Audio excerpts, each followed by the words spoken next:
to see him in college, just doing, just really loving the Lord. Loving God, living for God. I want to see them in committed relationships with their spouses. I want them to be happy and healthy and pursuing their passions and making a difference in the world and for the kingdom. My vision for her is that she will be strong and proud, have concrete ideals. He's probably in college and doing well for himself. Recognizing what her gifts are, her talents, her skills, and then kind of working on a career path towards utilizing those.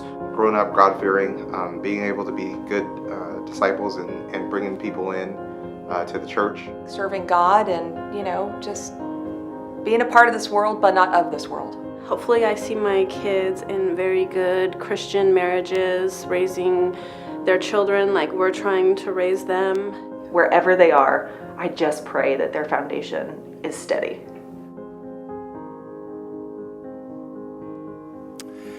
When I was a young dad, I remember I have 4 children, and I remember at times coming home late from a meeting or maybe being out of town, and house is quiet, and we had a small little house with real tiny bedrooms that were all 1, 2, 3, and then ours was over here, and I could turn off the bathroom, all the lights except the bathroom light, and get just enough light. And I'd been out, and so I'd sort of gaze and see my little girl there, Little girls, when they sleep, look like angels. Then my youngest son, he looks like he and the covers have been doing battle, And then the twins were in the last bedroom, and sometimes when you're really sort of keyed up, you're not really quite ready to go to bed, and I'd go out, sit in a chair, and turn on a little light, and I would just think, oh God, what are you going to do in these kids? What's their future? And then I would have this terrifying thought, and what part are we as parents supposed to play? I mean, what's my role to help them become all that you want them to be? I know you have a dream for them. In fact, your word says, eye hasn't seen or ear heard or entered into the heart of man all the good that you have stored up for those that love you. And then the years went by, and all my kids got older and older, and I would have the light on, and I would sit in the chair, and I'd be ready to go to bed, and they were all out, right, The teenagers are out doing their thing, and they decide at, like 9:30 or 10, what do you want to do tonight? The ones are away in college, and I had that same terrifying thought. It was just a different one, like, oh man, I got a sophomore in high school, I got a senior, I've got 2 in college. What am I supposed to do? How do I cooperate with you? Does anyone here ever share those kind of fears and feelings? Yeah? Well, we're going to talk about how to cooperate with God to develop your child's full potential. God does have a dream. He has a plan.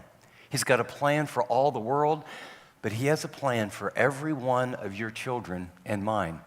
If you'll open your notes, we're going to look at 5 specific keys, and I just want to warn you, we have been inundated with thoughts and culture about what we ought to do as parents because we care and we want to raise our kids well. But what you're about to hear is God's agenda, and often it's counter to what a lot of us have been told. And for those of us like myself that I didn't grow up as a Christian, I never opened the Bible, what God has to say about being a parent was really different than what I experienced or what I heard. So we're going to sort of do a top line picture of what that is. And then we're going to go on a journey together. And I will just tell you on the front end, you'll probably need some other parents and some other support to actually do what we're going to talk about. But if you do, God really does have a great plan for your kids. Key number 1 is that you must understand your child's 2 primary needs are for significance and security.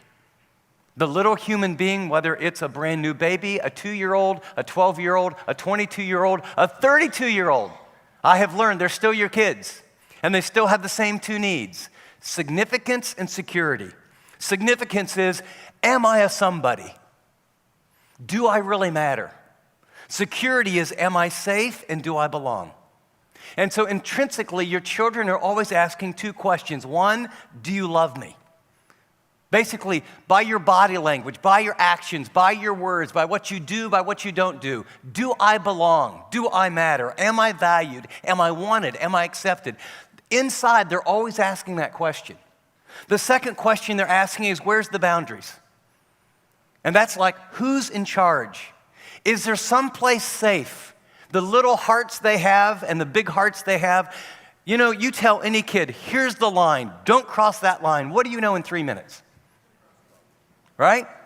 Because I've got it in me and you've got it in you. And what they need to know is there's boundaries. And what that produces, those boundaries, when you're consistent about, no, you can't have your own selfish way, produces security and safety and self-esteem. If we had time, I put it in your notes so you could check it out. The perfect parent God, when he created us as his children, you'll notice in chapter 1 of Genesis, he said, you're significant. You're made in my image. Here's all that I have for you. I've created all this for you. I'm going to walk in the garden with you. You matter. You're loved, accepted. And then in chapter 2, he said, now here's the boundaries. All of this is available, but don't go there. Significance, security. The second key to developing your child's full potential is you must recognize your child's primary responsibility is to learn obedience. And just kind of lean back because there's a huge implication. That means your number one priority as a parent, your number one priority is to teach your child to obey. Your number one priority is not to make them successful. Your number one priority is not to make them happy. Your number one priority is to teach them to obey you and then later obey God. There's only one verse in the Bible that I can find in all the New Testament that speaks directly to children. I've put it in your notes. Listen carefully. This is what God says to your son or your daughter. Children, it is your Christian duty, and underline this word, to obey your parents. Well, why? For this is the right thing to do. Then, quoting one of the 10 commandments, respect your father and your mother is the first commandment that has a promise added to it. Notice why God wants your children to learn to obey you and ultimately learn to obey him, so that all may go well with you and you may live long in the land. Obedience is the channel through which God's best plans get fulfilled for your son or your daughter. Definition I have of obedience here in your notes is obedience is teaching your child to come under the hearing of your voice. That's different than they just need to do what's right because you said so. The word for obedience in the New Testament is a compound word, hupo, that means to be under, and akuo, that means to hear. You can see some akuo guitars, right? Acoustic guitars. And see, what God really wants your children, here's obedience. When you speak, not yell, not scream, when you speak and you tell your child, do this or don't do that, they come under the hearing of your voice and they obey you, not simply doing right, but submitting to you out of a good attitude, from the heart, out of relationship. The first time you tell them something. Now, what I want to tell you is most of us parents don't take that very seriously. At least I didn't as an early parent. But I had an experience that changed my view of obedience. To me, it was like, tell your kids to do this, but down deep, you don't really expect them to do it a lot of the time, and then just sort of learn to live with it. Teresa and I were taking a walk with our family when they were small. My oldest sons were very small, about 5 years old. And we're doing the little, walking on the sidewalks. And there's a driveway here and a driveway here. And my one son was adventuresome, so he would, run ahead and hi, and run ahead. And, that was okay. But as we were coming, there were hedges. And the hedges came like this. And when you're 5 years old, you're only this tall, and the hedge was this high. And I would tell to my son, stop, stop, and he would look at me and wave and just keep running. Has anyone had any of your kids do that? Ever? Right?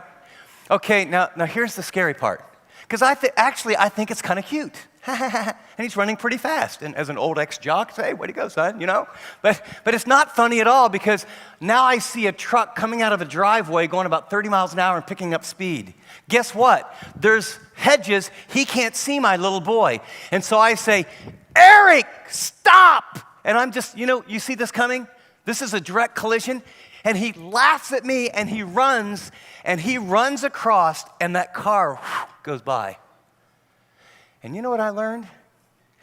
I learned that I did not take teaching my son obedience. He was not under the hearing of my voice, and my lack of diligence almost cost him his life. Parents, listen really carefully.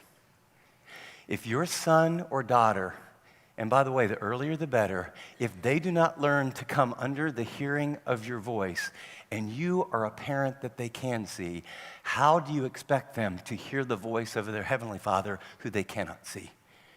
Because they're going to be 14 years old, and they're going to hear God's voice say, don't get in that car and go with those kids and do that. You know that's wrong.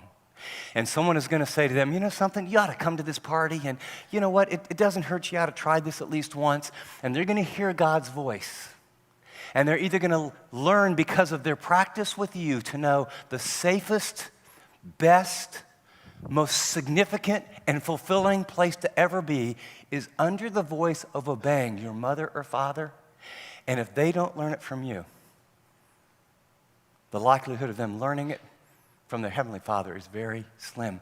So their number one job. And it's hard. I mean, this is really hard.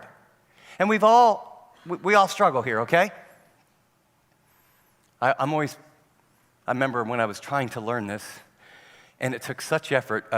When you go to maybe some friend's house and you're all hanging out together, and the kids, especially when they're smaller, they're ripping through the house, and every toy in the house is out, and things are a complete mess. And this is how most of us do it. You're with this other maybe couple, and you say, hey, we really need to go, and that means we're going to stop in the kitchen, talk for a little bit more, and then after we talk, then we're going to get near the door and talk a little bit more. But you tell the kids, right? This I've seen this so many times. Now this is self-confession. Okay, guys, clean up those toys. Got to get to go right now. And I mean, you watch these two like 5-year-olds. They don't even budge. I mean, they don't even budge because our kids are way better students of us than we are of them. And so then you move from the kitchen, you get near the door, and you really do need to go, hey, guys, didn't I just tell you? Come on now, let's go, pick that stuff up. These two 5-year-olds are, Legos they're still putting together, It's like, if we could read their mind, it's like, this means absolutely nothing. In a couple minutes, we might have to go. And then they hear this from one of us. Hey, how didn't I tell you pick up those toys right now? Get those toys up. I'm embarrassed with these people right now. And the kid calmly looks at his friend and goes, I think we're going to go. You know a different picture? And it takes such time and such diligence. But see, that child has learned when you scream, when you're upset, when you act like that, there's probably consequences, so they need to respond. The other option is you walk over to those kids that are 3, 4, 5, 6, 7, depending on their personality and how off the charts they are, and you get their little face, and you look into their eyes. Bobby, yeah, we're going to leave in 2 minutes. You can play for 1 more minute, and then you pick up your toys. Bobby, do you understand? Okay, we're going to be right there, and I'm going to tell you in 1 minute to pick up the toys. Got it? Yeah. You walk over here. Hey, we really need to go. Okay, Bobby, it's time. Pick them up right now. And especially if you're father, you use your father voice. The deep voice. The deep voice that says to them, this is not a warning. This is not an option. I mean it right now. You're calm, you're clothed, you're in your right mind. And if he doesn't move, consequences happen rapidly. And you know what that little boy and that little girl learns? They learn that when you say, going through the grocery store, no, we can't have that today, they don't act like, they're on drugs. Mom, what's going to happen? Have you seen this in the grocery stores, right? Or like Target, I got to have these toys. They're throwing them in the basket, and parents are going, I'm so embarrassed, I guess I'll just buy it. Teach your kids to obey.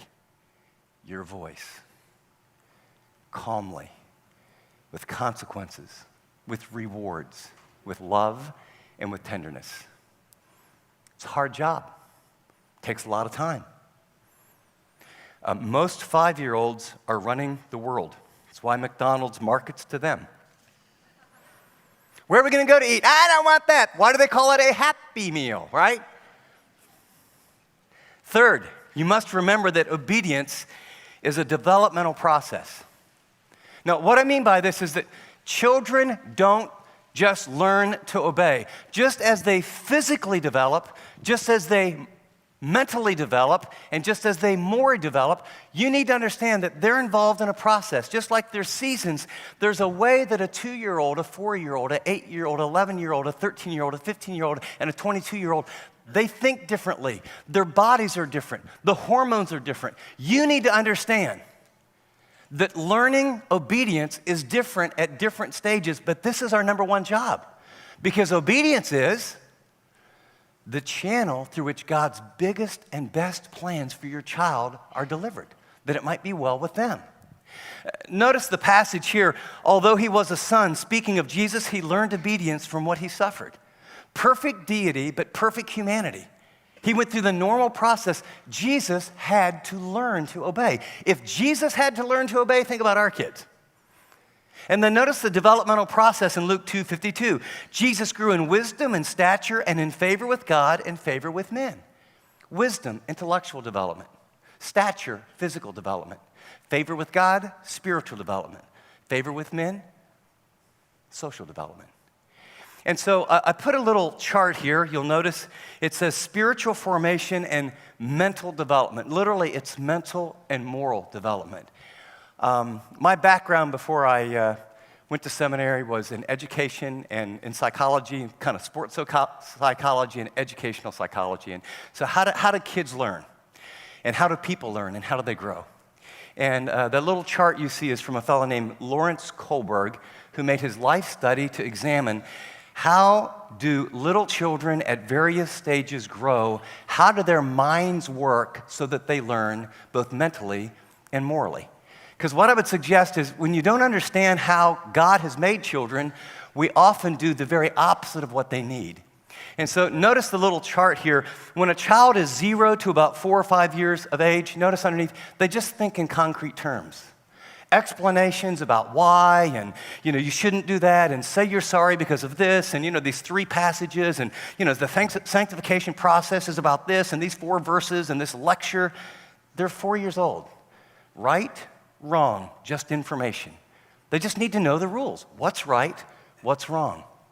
As they get beyond that into the 6, 9, 10, 11, and by the way, it's a very sliding scale because kids mature at different times, mentally, morally, spiritually, physically. And then you want to tie obedience to the who relationship. This is right, this is wrong, but it's about a love relationship. I want you to do this out of respect for me. I want you to treat your brother like this because you care for him. When you disobey or when you lie to me, 9, 10, 11-year-old, do you understand what it does to our relationship? So obedience goes from simply what is right and what is wrong to who. And so write that above that. As they get older, and for some as early as 11, for most people it's going to be in the early teens. And so somewhere between 11 to 14, 15, their developmental reasoning is happening, and they can now think in more abstract ways. And so now you want to begin to not just say, this is right, this is wrong, and out of relationship. The first is about the what. The next is about the who. This is about the why. Why can't I go with my friends to that movie? Why can't I do what everyone else is doing? Why do we as a family have to do this? A very bad answer is, because I said so, that's why. That frustrates kids. They can reason now. They understand this is the truth, this is the what, this is the who of the relationship with God, and this is the why. Here's the damage it could do. This is the problem that it would create. And then finally, when they get into somewhere between 16 to their very early 20s, you really want them to have resolve.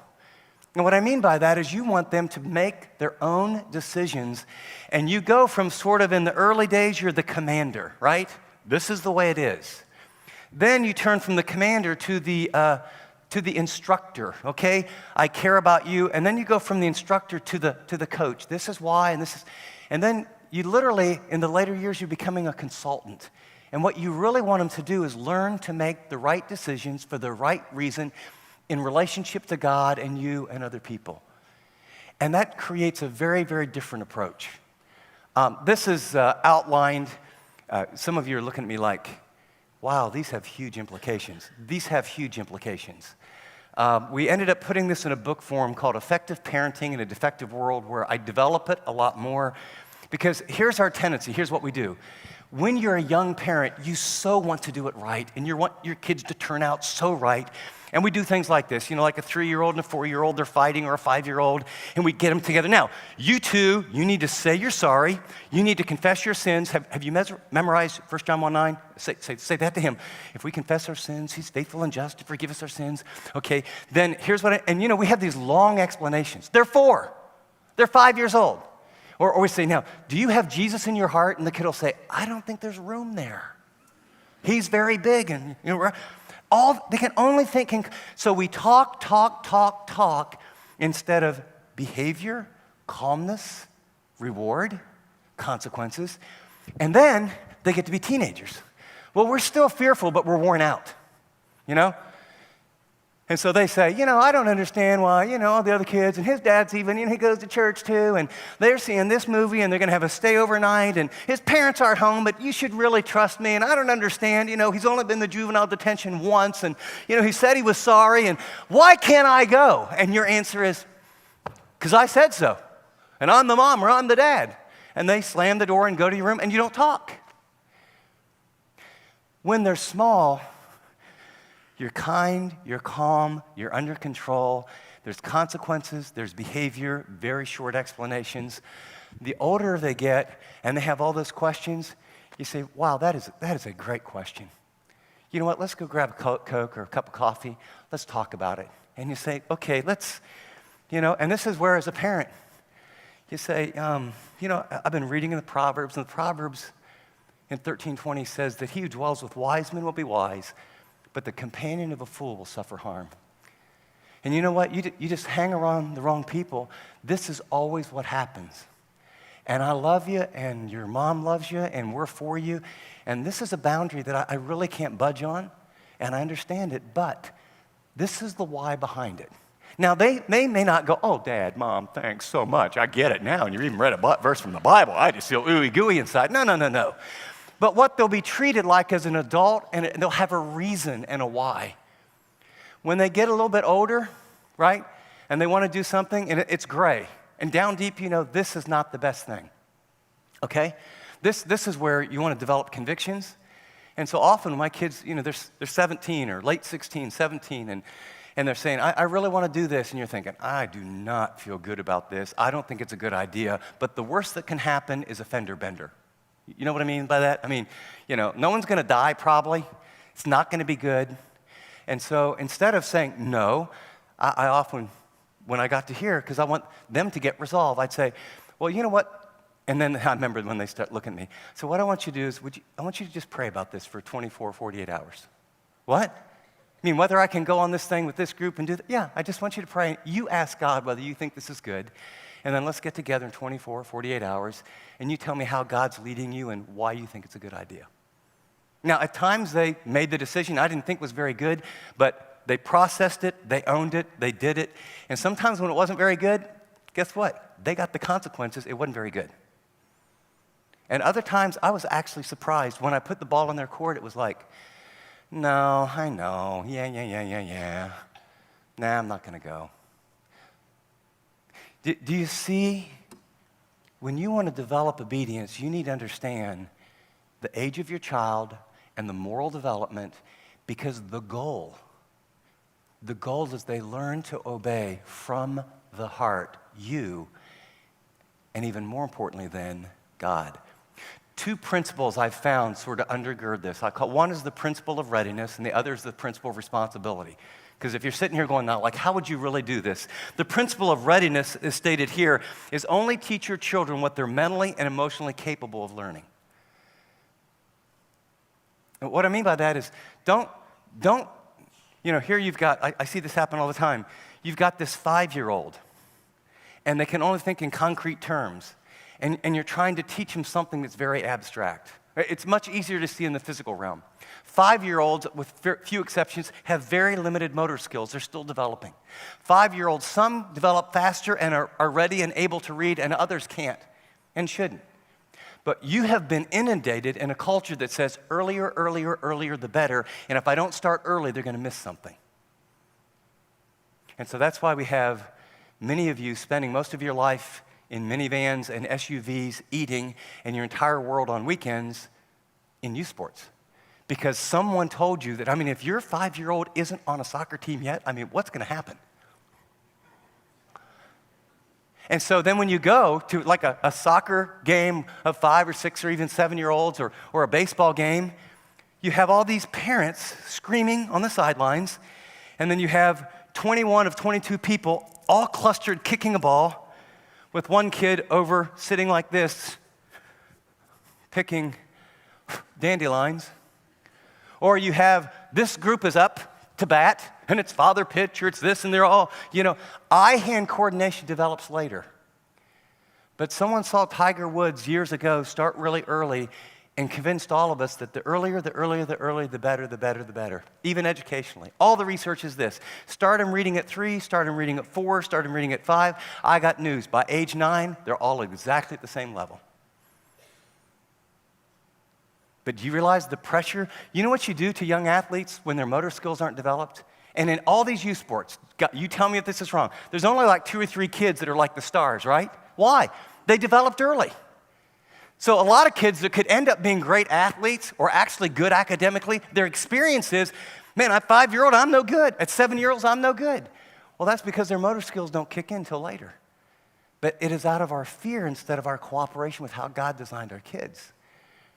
And you want a great athlete? This is all my sports psychology background. You want a great athlete because some of you really think that's important, which is, I played college basketball. I coached. I'm for sports.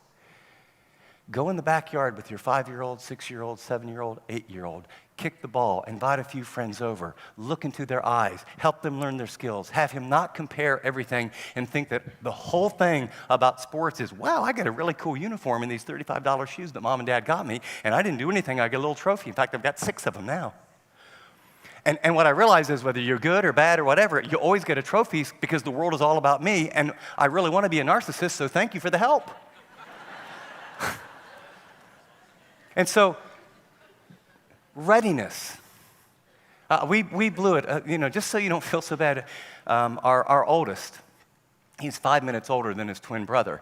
And yet, this is like the control group, experimental group.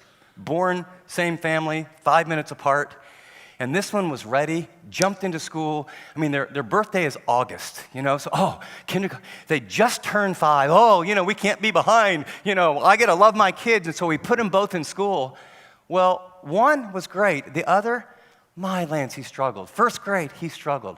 By second grade, I got no money. I'm hiring a tutor to help him read. And my wife's, and then he gets into school later, and it's like every night in third grade. Why? Because his not very wise father pushed him too hard, too early, and then he's had zero confidence in school. Now, he happens to be the one now that has more education than anybody in the family. He's a great student, and it had nothing to do with intelligence. It had everything to do with readiness. I could tell you the story of when I got my boys. I played baseball in college, so hey, my boys, baseball, right? They have no eye-hand coordination. They hate baseball. Why? Because their silly father wanted them to do something that he vicariously thought, I'm not going to go there. You apply whatever. May the Lord speak to you if he shall. The second is the principle of responsibility. Never habitually do for your children what they can do for themselves. The other mindset that we've developed, and the busier you are, and especially if both of you are working, what we tend to do is we want our kids to be happy, we want them to be successful, and there's probably some various levels of guilt. And so what we do is we do everything for them. And it feels so right because we're caring for them. If you want your kids to grow and learn to obey, and by the way, if you want them to have a very positive self-esteem, you need to feed them responsibility like vitamins. At 2 years old, they actually can help, or 3, they help make the bed, and they do a terrible job, and it takes longer, but they'll feel like. And then, by 5 or 6, they have a job, and they actually take out the trash, and they spill it. By 7 or 8, they're on a stool, and they get to help a little bit with supper, and it takes longer. By 8, 9, or 10, they gather their laundry, and they learn how to push this button and that button, and they fold them terribly. By 12, 13, 14, they pack their own lunch. By the time they're in junior high, they have their own alarm. They learn to get up on their own, and there isn't this parent going, "It's time to get up, it's time to get up, it's time to get up. You're gonna be late." I mean, it's like there's part of us, if we could just step back and look at how we parent, we think, like, who's out of control here? And then I see 2 parents exhausted, working hard. Either you're picking up food all the time, or you decide we really want to be a kind of family. He talked about eating together. We're going to eat together. And so the mother is fixing, and the father's trying to help out. And they're just exhausted, and there's all this stuff to do. And one kid's playing video games, and the other's surfing the net, and the other's kind of hanging out and got his feet up on the lazy boy going, "Hey, Mom, Dad, supper ready?" What's wrong with this picture? See, every one of your kids ought to have a number of very clear jobs, and you give them responsibility, and here's what happens to them. They feel and grow in confidence. When you tell someone, "Oh, no, don't help me put them in the dishwasher. I can do it. You know what you say to your kid? "You're not competent. You're not worthwhile. You can't make it." And so then we're just completely shocked, aren't we? Aren't we just like dismayed? Like, wow. I got a 17-year-old that thinks the whole world is about them, that they should go to whatever college they want to because it's about them. And we went to church. I sent them to this school. We even had some family devotions.